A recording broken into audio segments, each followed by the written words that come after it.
নারায়ণগঞ্জের রূপগঞ্জে তারাবো পৌরসভার বিএনপির ৩১ দফা বাস্তবায়নের লক্ষ্যে লিফলেট বিতরণ করেন। নারায়ণগঞ্জের রূপগঞ্জে বিএনপির মনোনয়ন প্রত্যাশী কেন্দ্রীয় যুবদলের সাবেক সহ-সাধারণ সম্পাদক দুলাল হোসেন শুক্রবার জুমার নামাজের পর গন্ধবপুর বড় মসজিদ বিএনপির ৩১ দফা বাস্তবায়নের লক্ষ্যে লিফলেট বিতরণ করে দুলাল হোসেন। এছাড়া গন্ধবপুর দক্ষিণপাড়া সামাজিক কবরস্থানের রাস্তা নির্মাণের জন্য নগদ অর্থ প্রদান করেন তিনি।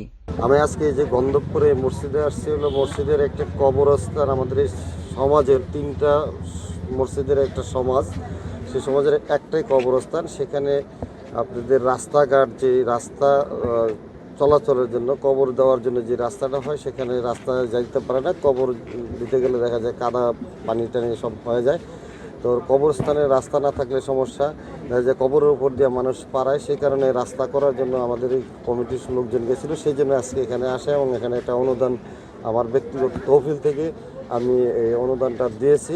তো আপনারা জানেন যে আমাদের বিএনপির ভারপ্রাপ্ত চেয়ারম্যান যে রাষ্ট্র কাঠামো মেরামতের যে 31 দফা দিয়েছে, সেখানে 16তম দফায় দেখবেন আপনারা আছে, উল্লেখ করা আছে যে সামাজিক উন্নয়ন, মসজিদ, মাদ্রাসা, কবরস্থান, অবকাঠামো উন্নয়নের যে বিএনপির যে অঙ্গীকার, রাষ্ট্র মেরামতের যে সংস্কার, সেই সংস্কারের কাজগুলো আমরা করে যাচ্ছি।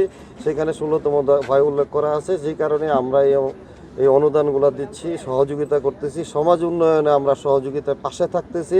আপনারা জানেন যে একটি চক্র বাংলাদেশের জনগণের ভোটাধিকার, যে মানুষের যে হরণ করে ভোট যে দিবে, সেই ভোটটা জনগণ যে একজন নেতা নির্বাচিত করবে বা একজন এমপি নির্বাচিত করবে, সেই ভোটটা জনগণ দীর্ঘ 18 বছর যাবৎ দিতে পারতেছে না।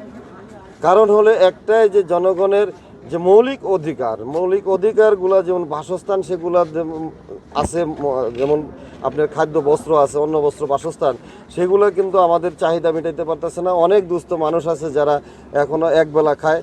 যেখানে মনে করেন যে অর্থের অভাবে মানুষ খাইতে পারতেছে না, পড়তে পারতেছে না, সেখানে একটা চক্র লাগছে যে কিছুদিন আগে পিআর চাইছে, তারা এখন আবার গণভোট চায়। গণভোট করতে গেলে 2000-3000 কোটি টাকা খরচ হবে।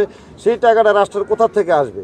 সেটা হলো যে একটা মানে এদেশে নির্বাচন না দিয়ে ক্ষমতা কুক্ষিগত করে রাখার যে একটা পায়তারা, ক্ষমতা দখল করে রাখার যে একটা পায়তারা, সেই পায়তারাটা করে যাচ্ছে। যেন জনগণ, এদেশের জনগণ সুফল না পায়, এই দেশ নিয়ে একটা চক্রান্ত চলছে। দেশটাকে যেন, দেশের ভিতরে আসলে শহীদ প্রেসিডেন্ট জিয়াউর রহমান বলে গেছেন যে এই দেশের সম্পদ, সবচেয়ে বড় সম্পদ হলো জনশক্তি, তার চেয়ে বড় সম্পদ হলো এই দেশের মাটির নিচে অনেক গ্যাস, তারপরে মানে মৎস্য সম্পদ, এগুলো যা আছে সেগুলা একদম বাংলাদেশের যেটা হলো যে সবচেয়ে সম্পদে ভরপুর হলো আমাদের বাংলাদেশ। সেই বাংলাদেশটাকে মানে চতুর্দিকে শত্রু লেগে আছে। সেই শত্রু মোকাবেলা করে আমাদেরকে যেন শক্তিশালী একটা সরকার গঠন করতে না পারে বাংলাদেশে, সেই জন্য চক্রান্ত চলছে। তো আমরা এই চক্রান্তকে আমরা এবার ভোটের মাধ্যমে জবাব দিয়ে দেব ইনশাল্লাহ। আমরা এই বাংলাদেশটাকে একটি সুন্দর বাংলাদেশ দেখতে চাই, নতুন বাংলাদেশ দেখতে চাই, সমৃদ্ধিশীল বাংলাদেশ দেখতে চাই। আমরা সবার আগে বাংলাদেশ আমাদের ভাবতে হবে। বিএনপির ভারপ্রাপ্ত চেয়ারম্যান তারেক রহমান বলছে, যদি ভোট দেন ধানের শীষে, ভোট দিলে ধানের শীষে, দেশ গড়ব মিলেমিশে। কেটিভি বাংলা, বিশ্বের চোখে বাংলাদেশ।